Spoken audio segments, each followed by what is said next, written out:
Hello, and welcome to this episode of UMBC's Mic'd Up podcast. My name is Denise Cardona from the Office of Professional Programs here at UMBC. I am here with a very special guest, our very own Colin Sullivan. He is the Program Director for Digital Credential Innovation in the Division of Professional Studies. Welcome, Colin. It is great to have you here. Thanks for having me. So we're going to talk about this whole big hot topic of badges, microcredentialing, and things of that sort, because there's a lot of interest in that. And I know that we have some pretty cool things going on right now at UMBC. And so let's just jump right into, first of all, your background as it pertains to this whole microcredentialing world. Can you give us a little bit of what path you took to get to where you are right now? Yeah, so I professionally started off in instructional technology and supporting online learning and supporting our use of our Blackboard learning management system. And that's really where I have been my whole life. I have this joke that I often talk about. When I was growing up, my grandfather set the error message on the computer to be, "Colin, don't do that." And so I've always been involved with technology, always loved computers, and from a very young age, and loved technology in school. So that's really how I eventually learned that, technology in school, that could be a career. And that's how I ended up over in the Blackboard world and supporting instructional technology. But I would say about probably, 7, 8 years ago, I think UMBC really got interested in digital credentialing. We saw that a national landscape, digital credentialing really did take off with online practitioners, as there were these more massively open online courses, or MOOCs, for really taking advantage of offering badges and digital credentials. So it really made sense at that time for instructional technology to really take a lead with our badging initiative. So I got involved in that work when we started it here fairly early on, and we just continue to grow and grow the program. And I think maybe 2 years ago at this point, we really had this aha moment of, we've been doing this thing for several years now, but this is going to take off. And we really want to be even more mindful and even more strategic about how we're doing digital credentialing. And it was at that time that I moved over from instructional technology over into the Division of Professional Studies, so that we could start thinking about, what could this mean in continuing education? What could this mean in professional programs? And really having a broader strategy, rather than this initiative living just solely out of central IT. Yeah, that makes a lot of sense. There are people here on the show listening who may not even know what microcredentialing really involves, what it is. Could you talk a little bit about what microcredentialing is, and how does it differ from, say, traditional degrees or certifications? Yeah, and I've already said, I feel like I've already said badge and microcredential interchangeably. So I'll talk about that too. So I think a lot of things on this topic, but first I want to talk about what the purpose of a microcredential really is. I think a lot of people are familiar with macro credentials, right? I think people are familiar with what I call capital C certificates, your bachelor's degree, your master's degree, a doctorate. And again, in my world, those are the macro credentials. Those are things that have these 30, 60, 90, 120 traditional credit hours associated with completing them. And they are wonderful experiences, right? We know that we have many jobs that require you to have those types of credentials, right? What micro-credentials do is, instead of focusing on these big programs, we're focusing on the competency, the knowledge, the skill, the ability, so that we're really deconstructing, what does this mean, right? Okay, I understand conceptually that you have an information systems Bachelor of Science degree from UMBC. But what if we start to really break that down? What were your competencies? What are your knowledge, skills, and abilities, right? Because even if you take an information systems degree here at UMBC, which I highly recommend as a graduate of, you can have some difference between students, right? You think about the different electives that students may take. You may think about the different general education requirements students may take, right? So there are different paths that students take to get to their undergraduate degree.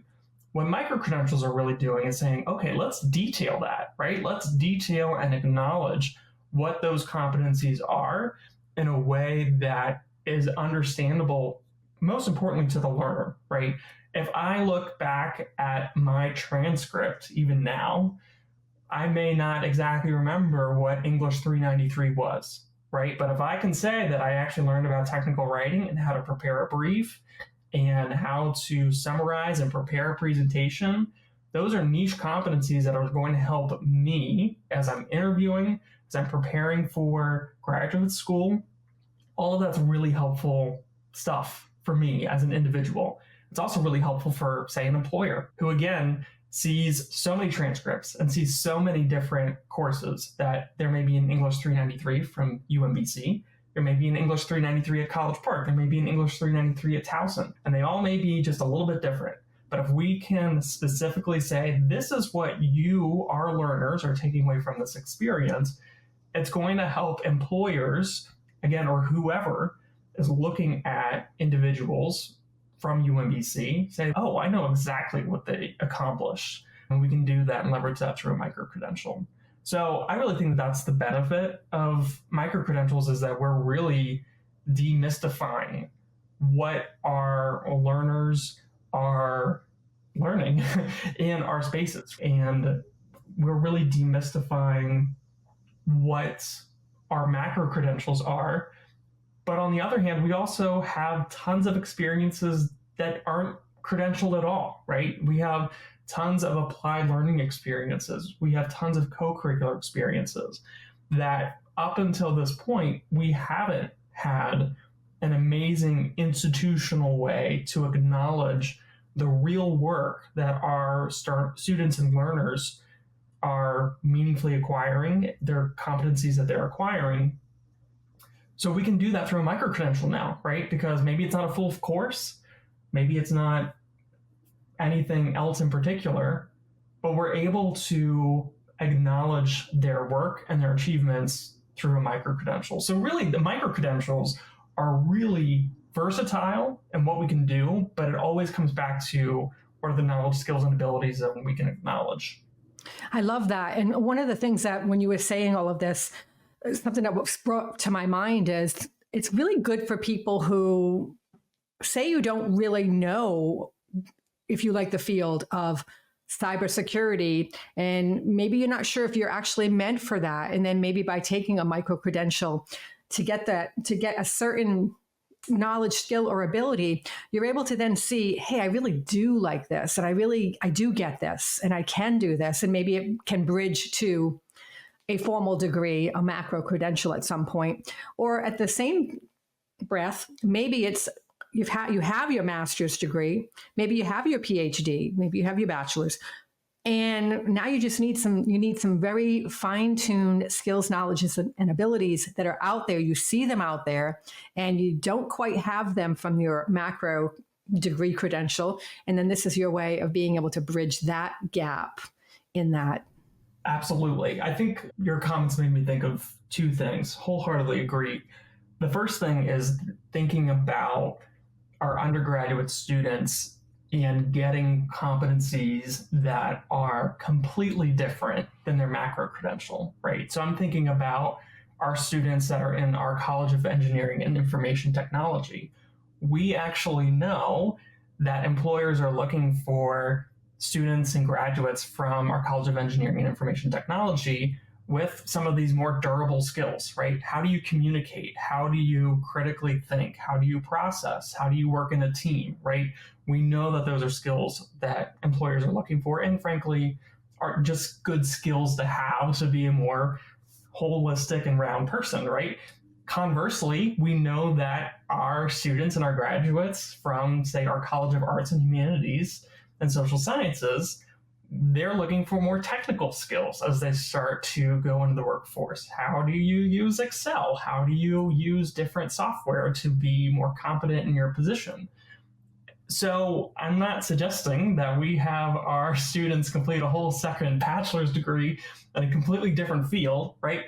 But what's that skill that they could acquire and be a more marketable individual, have some of that in their tool belt as they start applying and thinking about whatever's next in life, and demonstrate that they have this kind of unique skill set, right? Not just whatever their kind of background major of study is, right? So I'm thinking how we can use microcredentials to really support our students to be that holistic candidate.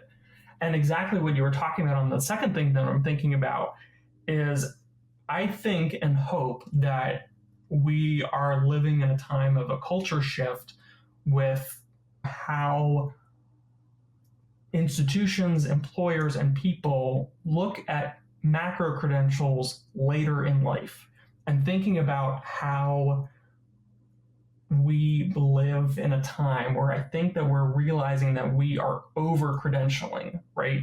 That maybe there's this job that you don't actually need a second master's degree for, right? Maybe you don't need a completely different professional degree, but again, maybe you just need a competency. Maybe you need to demonstrate that you have leadership so that you can become a manager, right? That doesn't mean that you get a whole second master's degree or you get a whole second certificate, but what's that competency that will help you? And so let's make that a little more nimble and more digestible than a whole new program. And again, conversely, later in life, if you have a moment of, I want to complete career change, it's going back to the, well, what are the transferable skills from your current position? And what is the new knowledge that you're going to need instead of getting a whole new degree, right? What is the particular competency that will help you and make you excel in that new position? That makes total sense. Thank you for explaining it like that. Now, I understand that microcredentialing can range from different experiences. So could you explain the taxonomy that you've implemented to help define and categorize these various experiences? Yeah, so this is one of my favorite things to talk about because we at UMBC, we've been doing microcredentialing and digital badging work for a long time now. And one of the things that we reflected on and have changed since we began this work was that we really do try to work with as many faculty and staff to create as many microcredentials as possible. And we're doing that because we want to recognize all of these competencies and all these experiences, and we want to document them, and we want to let earners of these microcredentials have agency with their competency, again, for whatever's next in life. One of the challenges, though, is we would create a microcredential because you, Denise, attended a 1 hour long webinar, which is just fine, right? You may have gotten a lot out of that 1 hour webinar. You may have new insights and new thoughts and new perspectives because you attended that webinar. But we would also create badges and microcredentials because you participated in a full 15-week experience. Maybe it was an internship. Maybe you were doing 10 to 15 hours a week at that internship. Maybe you were submitting a reflection every week. Maybe you were submitting a time card, and then maybe you made some kind of e-portfolio or digital story at the end of that experience, and we'd issue you a microcredential and a badge. Those two things, the 1 hour webinar versus this 15-week long intensive internship, are so dissimilar, right? There's very little overlap into what is the same, right? And the outcomes that someone's going to have from participating in the kind of aha moments or whatever you may call them. So institutionally and for earners of microcredential, saying that these are both quote unquote badges isn't helpful, right? Because we shouldn't be conflating dislike and dissimilar experiences. So that kind of conversation is where the taxonomy came from, saying, okay, let's start to categorize where these different experiences come from. So the taxonomy that we've created, which was written by one of our former colleagues, Sherry Braxton, who we have since adapted largely from, I call this taxonomy the Rosetta Stone between the academy and the workforce, because that's really how microcredentials are meant to sing, is being able to recognize what we do at a university, but also speak a language that makes sense to any external stakeholder, right? Including employers. So when we have this taxonomy, we have an engagement microcredential, and that is exactly what it sounds like. You're engaging with something or an event or a webinar, right? So we have that engagement microcredential, and that's really our lowest level type of microcredential. We have three other types of microcredentials: knowledge, proficiency, and mastery. And I have this slide that's this visual that shows, on one hand, it is Bloom's revised learning outcomes. And then on the other side, it's the Dreyfus model for skill and acquisition. You can see how this maps to the learning outcomes that we work with faculty and staff to design their program, their course, whatever it may be. We have the learning outcomes, but then we also have whether it's a knowledge, skill, or an ability. And again, it maps to these micro-credentials. When I'm working with faculty and staff, we really do look at the learning outcomes and we look at the assessment and say, okay, because most of your learning outcomes are going to be about knowledge and remembering something, this is going to be a knowledge badge, right? Versus that 15-week long internship I was describing where you're going to be creating some kind of digital story at the end. That's probably going to be a mastery badge, right? You're showing a higher order of thinking, and you're also demonstrating an ability to create something because you went through this experience. So now we have words that help us to distinguish the different types of learning and the different types of activities that we can acknowledge through a microcredential, right? The fifth type of badge, microcredential, the type of microcredential that we offer. See, I say badge and microcredential interchangeably.